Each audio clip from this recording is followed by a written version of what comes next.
Hello students, मैं doctor Anupreeta Mishra. आप Anupreeta मिश्राज electrical engineering के चैनल पर इलेक्ट्रिकल मशीन्स में 3 फेज इंडक्शन मोटर पढ़ रहे हैं और ये इंडक्शन मोटर के इक्विवेलेंट सर्किट के टॉपिक का मैं सेकंड प्रॉब्लम सॉल्व करवाने जा रही हूँ, जो कि स्टेट टेक्निकल यूनिवर्सिटी में आए हुए क्वेश्चन पेपर का क्वेश्चन है तो छोटा सा, पर फिर भी हमें चीज़ें मालूम होनी चाहिए किसी पर्टिकुलर क्वांटिटी को लेकर कि कोई क्वांटिटी इतनी बड़ी इतनी छोटी क्यों आती है, वो सारी चीज़ें हम प्रॉब्लम से समझ सकते हैं। तो मैं इसके बाद एक प्रॉब्लम और सॉल्व करवाऊंगी, थोड़ा सा लेंदी क्वेश्चन होगा नेक्स्ट वीडियो में। पर आज मैं यहाँ पर किसी एक पर्टिकुलर टॉपिक जो आगे पढ़ाने वाली हूँ उससे मैं इस पर्टिकुलर प्रॉब्लम को लिंक करने वाली हूँ। तो मेरा प्रॉब्लम स्टेटमेंट है 150 वॉट्स, किलो वॉट्स है बेटा, not watts, this is kilowatts. तो प्रॉब्लम स्टेटमेंट है 150 kilowatt 3000 volts 50 hertz 6 pole star connected induction motor has a star connected slip ring rotor with a transformation ratio of 3:6 stator to rotor. मतलब rotor to stator transformation ratio के की value 2 है। मतलब stator में अगर EMF E1 induce हो रहा है तो रोटर में ट्वाइस E1 ईएमएफ इंड्यूस होगा। इसका मीनिंग ये है, और वो भी स्टैंड स्टिल का EMF. The rotor resistance is 0.1 ohms per phase and its per phase leakage inductance is 3.16 millihenry। हमें इंडक्टेंस की वैल्यू दी है तो एक्स रिएक्टेंस की वैल्यू ओम्स में हमें निकालनी पड़ेगी। The stator impedance may be neglected, मतलब स्टेटर का जो इम्पिडेंस है R1 plus JX1 उसे हम निगलेक्ट कर दे रहे हैं। Find the starting current on rated voltage with short circuited slip rings. मतलब ये induction motor slip ring induction motor है जिसके स्लिप रिंग्स को शॉर्ट सर्किट करके रखा हुआ है। मतलब एक्सटर्नल रेजिस्टेंस कनेक्टेड नहीं है इस स्लिप रिंग इंडक्शन मोटर में। तो हमें find the starting current eight rated voltage हमें फाइंड आउट करना है। तो वही मैं करके बता रही हूँ। अब ये स्टार्टिंग करंट मैं रोटर का स्टार्टिंग करंट निकाल सकती हूँ या फिर मैं उसी के बेसिस पर मैं स्टेटर का स्टार्टिंग करंट भी निकाल के बता सकती हूँ। पर अक्सर प्रॉब्लम्स में हमें यहाँ पर लिखा रहता है कि find the starting current of rotor, मतलब हमें रोटर का स्टार्टिंग करंट निकालना है। पर यहाँ पर ऐसा कुछ भी मेंशन नहीं है, तो मैं रोटर का भी निकालूंगी और स्टेटर का भी निकालूंगी। तो चलिए जो क्वांटिटीज गिवन है उसको लिस्ट आउट कर लेते हैं। आउटपुट पावर जो है वो 150 किलोवाट से, line voltage supply line voltage 3000 volt से, मतलब पर फेज का मुझे निकालना हो तो डिवाइडेड बाय √3 करना पड़ेगा। फ्रीक्वेंसी 50 हर्ट्ज है, नंबर ऑफ पोल 6 है, के ट्रांसफॉर्मेशन रेशियो 6/3 है, मतलब 2 जैसा अभी बताया था। रोटर का रेजिस्टेंस पर फेज का 0.1 ओम से, रोटर का रिएक्टेंस पर फेज का जो है वो X20 मैं बोलती आई हूँ, ये Z दिख रहा है, मैं 2 कर देती हूँ। X20 होता है जो कि ओमेगा L2 ऐसा होगा, और omega 2πf into 3.61 milli henry, तो मिली का मैं 10⁻³ कर दूंगी।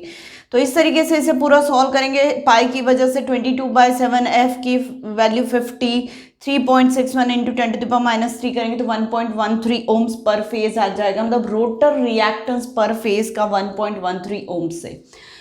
अब इम्पिडेंस जो स्टेटर साइड का है Z1, अब मैं ये स्टेटर साइड का F फ्रीक्वेंसी पर अगर इक्विवेलेंट सर्किट रेफर करूं तो R1 X1 ये स्टेटर साइड का पर फेज का इम्पिडेंस होता है। फिर ये आपकी स्टेटर वाइंडिंग हो जाती है पर फेज की, और ये आपकी शंट ब्रांच हो गई जिसमें आप कोर लॉसेस और मैग्नेटाइजेशन ऑफ द स्टेटर या रिवॉल्विंग मैग्नेटिक फील्ड के प्रोडक्शन को आप इलेक्ट्रिकली रिप्रेजेंट करते हो। तो इस शंट ब्रांच से ये सब पढ़ा चुकी हूँ बेटा।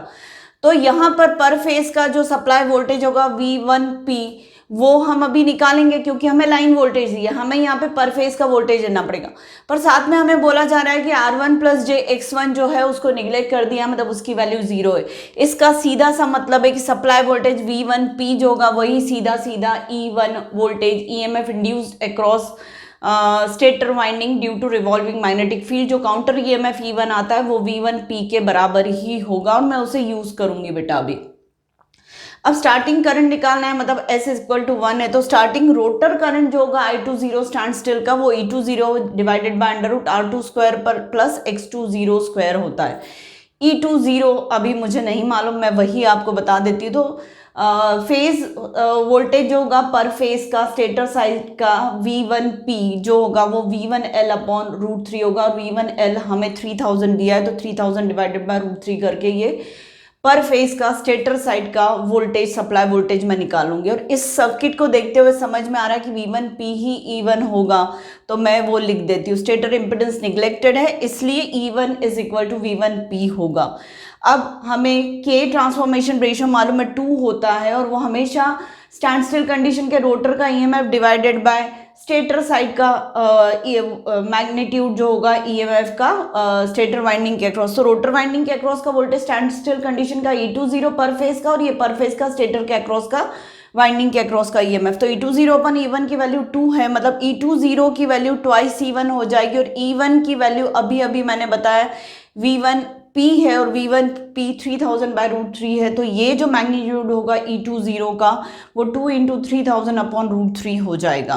तो I20 के एक्सप्रेशन में E20 की जगह 2 इंटू 3000 अपॉन √3 में सब्सटीट्यूट कर देती हूँ, और अंडर रूट 0.1 स्क्वायर R2 की वैल्यू 0.1 है उसका स्क्वायर प्लस X20 की वैल्यू 1.13 होल स्क्वायर है, ये किया तो इतनी एम्पियर्स की वैल्यू आएगी। और जब हम सॉल्व कर रहे हैं तो आप देखिए I20 की स्टार्टिंग करंट कितना बड़े मैग्नीट्यूड का आ रहा है, 3054.76 एम्पियर्स रोटर साइड का। ये बहुत ही ज़्यादा बड़ा करंट होता है बेटा स्टार्टिंग करंट। और अगर मैं स्टार्टिंग सप्लाई करंट निकालना चाहूँ, I1 की वैल्यू निकालना चाहूँ, अभी तो मैंने रोटर साइड का निकाला है, अब मैं अगर I1 की वैल्यू निकालना चाहूँ तो I1 की वैल्यू I20 के रिस्पेक्ट में कनेक्शन फिर से ट्रांसफॉर्मेशन रेशियो के थ्रू होता है। तो ट्रांसफॉर्मेशन रेशियो हमेशा E20 upon E1 is equal to I1 upon I20 होता है। ये सब हम ट्रांसफॉर्मर में पढ़ चुके हैं बेटा।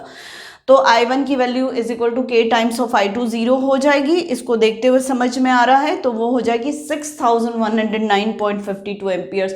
और ये बहुत ही बड़ा करंट होता है, और ये करंट अगर इंडक्शन मोटर में ज़्यादा देर तक फ्लो हो गया स्टार्टिंग करंट तो वाइंडिंग के जलने के चांसेस होते हैं, इंसुलेशन ब्रेकडाउन के चांसेस होते हैं। तो ये हाई स्टार्टिंग करंट जो होता है इसे रोकना बहुत ज़रूरी होता है, इसलिए हम इंडक्शन मोटर में स्टार्टर्स लगाते हैं। और इस टॉपिक को मैं एलोबरेट करूंगी डिफरेंट टाइप्स ऑफ स्टार्टर्स के साथ, और स्टार्टिंग करंट हाई क्यों होता है वो भी मैं बात करूंगी। अभी तो मैंने क्वांटिटी निकाल के बताई है कि स्टार्टिंग करंट हाई क्यों होता है, मैं इसका रीज़न भी आपको एक्सप्लेन करूंगी जब मैं स्टार्टिंग समझाऊंगी कि स्टार्टिंग करंट हाई क्यों होता है, और साथ में हम स्टार्टर्स क्यों यूज़ करते हैं इंडक्शन मोटर में। ये सारी बातें मेरे एक सेपरेट एलोबरेट एक्सप्लेनेशंस के साथ होंगी, अलॉन्ग विथ 3 to 4 वीडियोज़ या 5 वीडियोज़ भी हो सकते हैं अगर उसमें मैं प्रॉब्लम सॉल्यूशन को लेती हूँ। तो मुझे आज के इस क्वेश्चन में मुझे यही बताना था मेनली कि ये क्वांटिटी बहुत बड़ी होती है, इसलिए स्टार्टिंग करंट को जल्दी रोक देना, जल्दी छोटा कर देना चाहिए, जल्दी कंट्रोल कर देना चाहिए, ऐसा मुझे बोलना चाहिए। और ये कंट्रोल जो किया जाता है स्टार्टिंग करंट को स्टार्टर्स के थ्रू ही कंट्रोल किया जाता है। पर अभी मुझे ये बताना बाकी है कि स्टार्टिंग करंट हाई होता ही क्यों है। तो उम्मीद है आपको मेरा ये एक्सप्लेनेशन समझ में आया होगा। तो प्लीज़ मेरे आज के वीडियो को लाइक कर दीजिए, मेरे चैनल को सब्सक्राइब करिए, और मेरे वीडियो से ज़्यादा से ज़्यादा फ़ायदा उठा के अपने कॉन्सेप्ट्स, चाहे वो गेट के क्वेश्चन से रिलेटेड हो, चाहे ITI के बच्चों के हो, चाहे पॉलिटेक्निक के बच्चों के हो, चाहे आपके टेक्निकल इंटरव्यूज़ IES वगैरह से रिलेटेड टेक्निकल इंटरव्यूज़ हो, या किसी भी टाइप के इलेक्ट्रिकल इंजीनियरिंग के फील्ड जॉब से रिलेटेड टेक्निकल क्वेश्चंस हो, तो आप मेरे वीडियोस के थ्रू सॉर्ट आउट कर सकते हैं। मैं आगे आने वाले दिनों में भी डिफरेंट टॉपिक्स लूँगी इलेक्ट्रिकल इंजीनियरिंग के डिफरेंट सब्जेक्ट्स के, तो आपके कॉन्सेप्ट्स थॉरोली क्लियर करने की मेरी इच्छा है इलेक्ट्रिकल इंजीनियरिंग के कॉन्सेप्ट्स को लेकर। तो प्लीज़ मेरे आज के वीडियो को लाइक कर दीजिए। Thank you.